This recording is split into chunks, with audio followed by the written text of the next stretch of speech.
Kiek kainuoja vestuvės Seišeliuose? Svajonių vestuvės išskirtinėje pasaulio vietoje, kuris skleidžia savo romantiškus burtus ir vilioja į rojų, kiek visa tai kainuoja? Išskirstykime biudžetą į dvi dalis – vestuvinis paketas ir kelionė. Vestuvinio paketo 2 asmenims kaina 2250 eurų.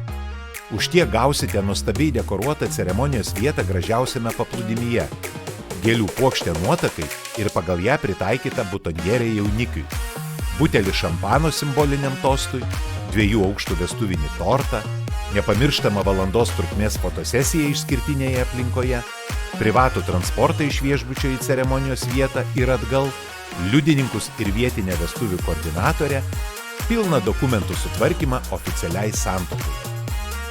Kelionė.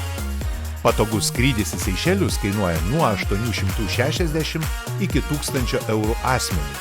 Transportas iš oro uosto į viešbutį ir atgal 80 eurų asmeniui.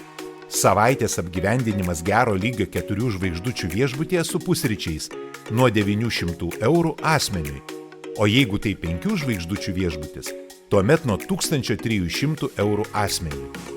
Verta paminėti, kad kuo anksčiau užsakinėjate, tuo kelionės kainos bus mažesnės.